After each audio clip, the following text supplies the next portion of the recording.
Merinding, cerita lengkap dosen hantu di UNES.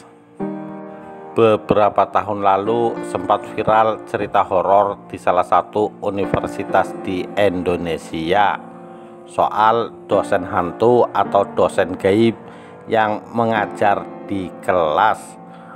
Dosen hantu ini terjadi ketika mahasiswa masuk ke dalam kelas pengganti. Namun dosen yang asli tiba-tiba mengabari tak bisa menghadiri kelas. Kisah dosen hantu ini konon dialami mahasiswa Universitas Negeri Semarang, UNES. Saat itu mahasiswa mendapat kabar jika dosen meminta kelas pengganti pukul 5:30 sore. Semua mahasiswa sudah berkumpul dalam ruang kelas tersebut. Kemudian dosen itu memasuki kelas.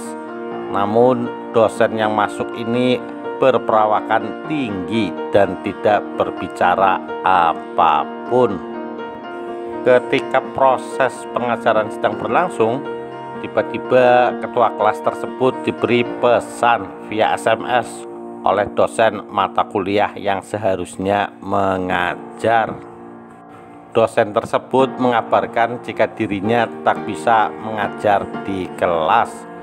Sontak ketua kelas kaget dengan pesan yang dibaca. Muncul pertanyaan, lalu siapa dosen yang mengajar di depan kelas? Untuk memastikan wujudnya, ketua kelas ini menjatuhkan ballpointnya demi melihat ujung kakinya. Naas, kaki dosen yang mengajar tidak ada. Tak lama ketua kelas ini pun memberitahu pada teman-temannya di grup dan memerintahkan teman-temannya itu untuk keluar satu per satu.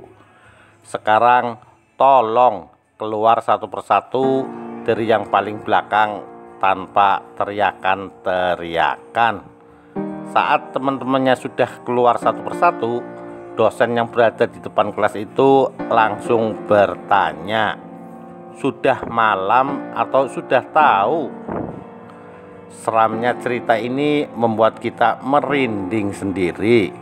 Namun, apakah kisah ini nyata sesuai dugaan atau hanya fiktif belaka?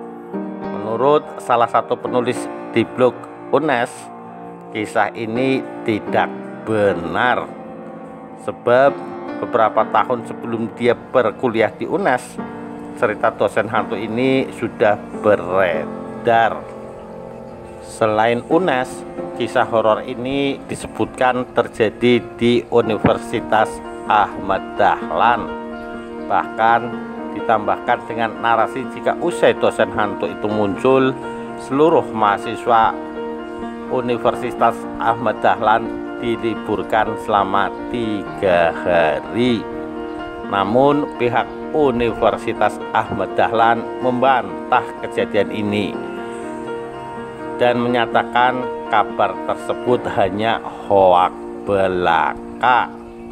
Di samping itu, masih banyak juga pihak yang percaya jika kasus ini betul terjadi di UNES.